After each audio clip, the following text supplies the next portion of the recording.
नमस्कार, आप सुन रहे हैं किसान रेडियो 90.4 एफएम बस्ती और मैं हूं आपका दोस्त आरजे अनिल। जी हां, आज हमारे स्टूडियो में डीआरएमएस हॉस्पिटल बस्ती के डॉक्टर प्रमोद कुमार चौधरी जी, जो कि एमडी फिजिशियन हैं, भूतपूर्व चिकित्सा अधिकारी भी रह चुके हैं। हम ज़्यादा क्या उनके बारे में बताएं, आइए हम उन्हीं से चाहते हैं कि वो अपना इंट्रोड्यूस हमारे दर्शकों के सर। तो सर, डॉक्टर साहब सर अपना इंट्रोड्यूस। जी, मेरा नाम डॉक्टर प्रमोद कुमार चौधरी है और हमारे हॉस्पिटल का नाम डीआरएमएस हॉस्पिटल। सर, सबसे पहले सवाल था कि आप ब्रेन स्ट्रोक और ब्रेन हेमरेज क्या है, ये हमारे दर्शकों को आप बताएं। दरअसल ब्रेन स्ट्रोक और ब्रेन हेमरेज बहुत सीरियस बीमारी है और दोनों में थोड़ा सा अंतर है। जी। ब्रेन स्ट्रोक जो है बहुत धीरे धीरे हो सकता है कि किसी और बीमारी की वजह से पनप रही हो। ये ब्रेन स्ट्रोक जो है ब्रेन के नस में खून के जमने को बोलते हैं, जी। जबकि ब्रेन हेमरेज दिमाग की नस को फट जाने को बोलते हैं।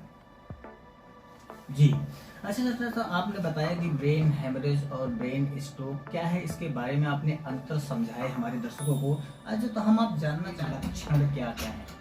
तो हम बात कर रहे थे लक्षणों की, जिसमें से कुछ लक्षण खास हैं जिसको हम जान जाएं अगर, तो अगले जब बीमार होगा मरीज हमारे सामने तो हम बता पाएंगे कि इसको जल्द से जल्द हॉस्पिटल पहुंचाया जाए। जैसे नंबनेस, शरीर के किसी भी हिस्से में शून्यता आ जाए जी। या झंझनाहट शुरू हो जाए, या दूसरा लक्षण है जैसे गेट डिस्टरबेंस बोलते हैं इसको, जैसे आदमी चलने फिरने में जो है कठिनाई महसूस करने लगता है।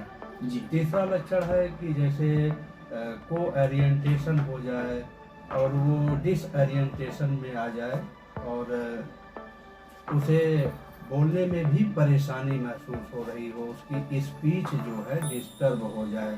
जी। चौथी जो लक्षण है कि दोनों आंखों के खुलने बंद होने या दोनों में अंतर आने लगे।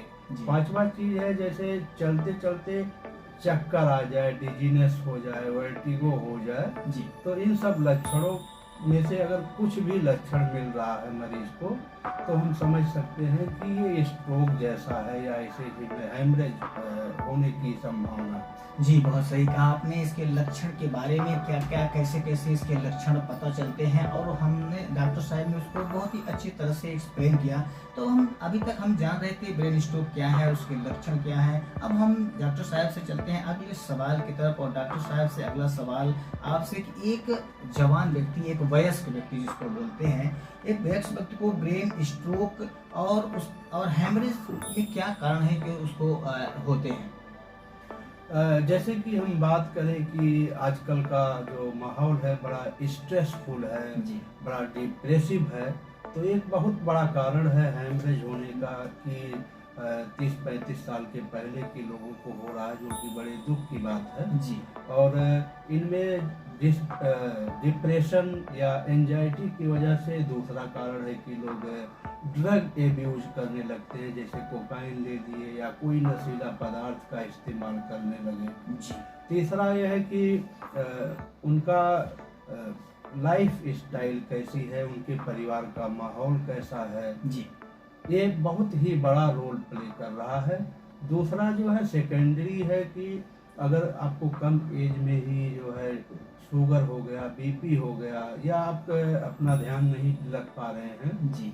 कोलेस्ट्रॉल बहुत बढ़ने लगा, तो सब इन सब वजहों से भी जो है नौजवानों में भी स्ट्रोक या हेमरेज हो रहा है आजकल। जी, बिल्कुल सही कहा डॉक्टर साहब ने कि किन वजह से आज के नौजवानों में ये सारी चीज़ें हो रही हैं और क्या क्या रीजन है, सारे बिंदुओं पर आपने प्रकाश डाला। तो हम अगला सवाल की तरफ बढ़ते हैं और अपने वही चीज़ बच्चों में भी पाई जा रही है, इसका क्या रीजन है। जी, आज का माहौल बड़ा ही दुखद है कि आजकल हमारे ओपीडी या इमरजेंसी में 4-5 साल के बच्चे तक को भी हमने हेमरेज या स्ट्रोक से ग्रसित देखा है। जी।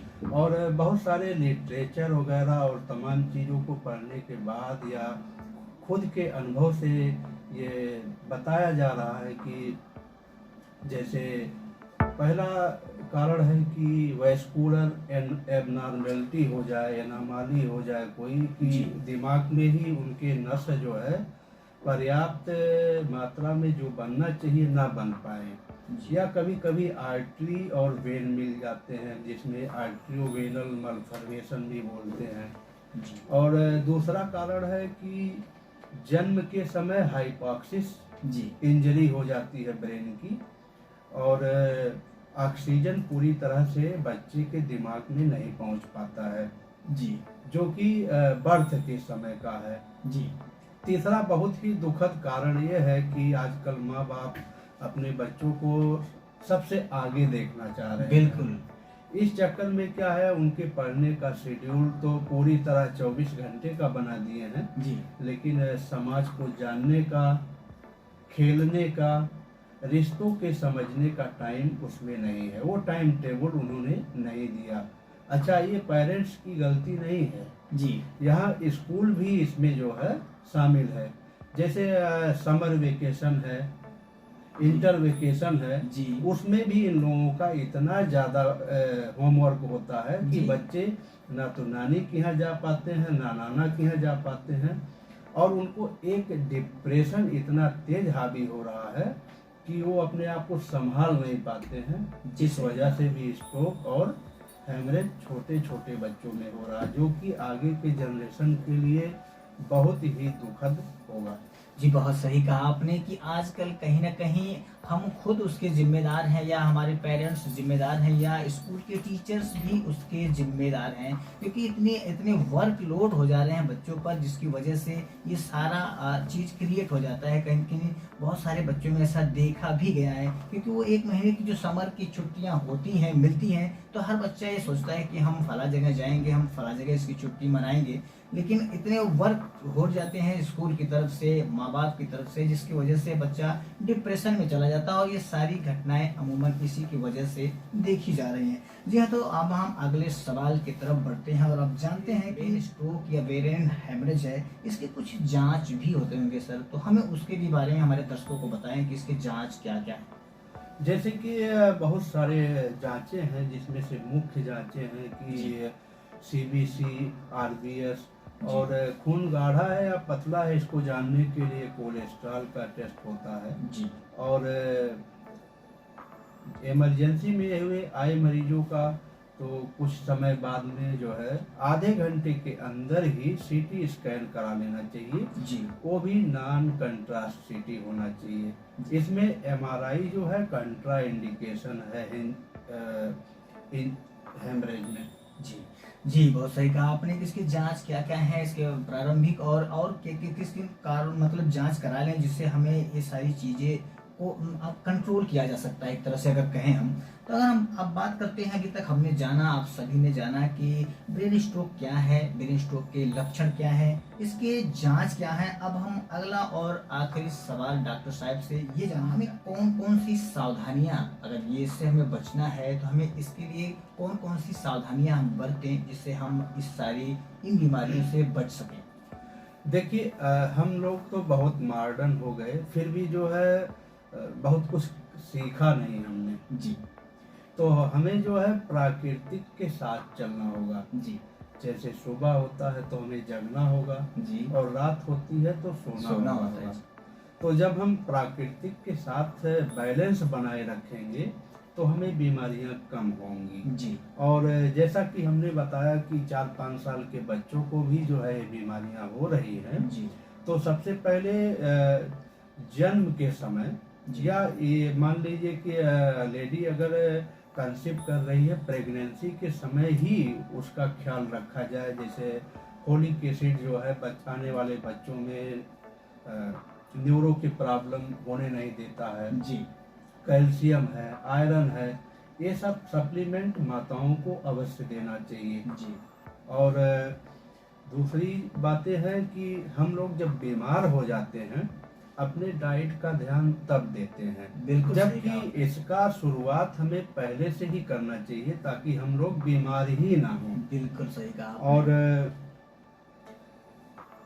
अगर हमें इत्तेफाक से कोई बीमारी हो भी गई है, जी, जैसे शुगर हो गया, बीपी हो गई है, या अन्य कोई बीमारियां हो गई है, तो अगर डॉक्टर ने कुछ भी लिखा हो, प्रिस्क्राइब किया हो, सलाह दिया हो, जी तो उसको समय समय पे मानना चाहिए और जांच भी कराते रहना चाहिए। जी। इससे आने वाले समय में हमें इस स्ट्रोक और हेमरेज के चांसेस कम सर से होंगे। हम थोड़ा चलते चलते एक सवाल और जानना चाहते हैं कि आप आए हैं हमारे स्टूडियो में 90.4 एफएम किसान रेडियो पर, आपको आके कैसा लगा? हमारे दर्शकों से अपनी राय जरूर साझा करें।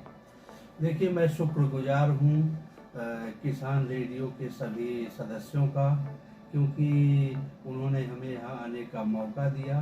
और शुक्रगुजार इसलिए भी हूँ क्योंकि ये समय समय पर आप लोगों का हमारा मनोरंजन करते रहते हैं और ज़िंदगी से जुड़ी हुई, चाहे वो मेडिकल के बारे में हो, चाहे टेक्नोलॉजी के बारे में हो, जी या नौकरियों के बारे में हो, सारी जानकारियां देते रहते हैं। इसके लिए हम इन्हें धन्यवाद। सर अच्छा, हम एक क्वेश्चन और आपसे करना चाहते हैं कि बहुत सारे बिंदुओं पर आप प्रकाश डालते हैं, जीवन, हेल्थ, बहुत सारे श्रोता लगभग हम इन्हीं सब बीचों के दरमियान गुजर भी रहे हैं, क्योंकि हमें जीना है तो भोजन लेना है, बीमार हैं तो दवा लेना है। तो हम चाहते हैं कि इसी टॉपिक पे हम अगली मुलाकात आपसे कब होगी, हमारे दर्शक भी आपका इंतजार करेंगे, क्योंकि इस सारी जीवन के चर्चा पे हमें बात भी करना चाहिए। तो हम यही चाहते हैं कि आप हमारे दर्शकों से जरूर बताएं कि अगली बार आप कब हमारे स्टूडियो में एक नए टॉपिक के साथ मौजूद होंगे। हम अगली बार चर्चा करेंगे नेक्स्ट मंथ में, या जब भी किसान रेडियो के पास टाइम होगा, हमारे पास टाइम होगा। जी उसमें आजकल जो है बहुत आम हो गई है बीमारी, गर्दन दर्द के साथ कंधे में दर्द होना और कंधे का ना उठ पाना। जी जी हाँ, तो हमारे दर्शकों के लिए बहुत ही बड़ी अच्छी बात है, डॉक्टर साहब ने बताया कि हम अगला टॉपिक रहेगा कंधे में दर्द, गले में दर्द होना या कंधे में दर्द होना। इस सारे टॉपिक पे हम अगली बार नेक्स्ट मुलाकात में बात। धन्यवाद।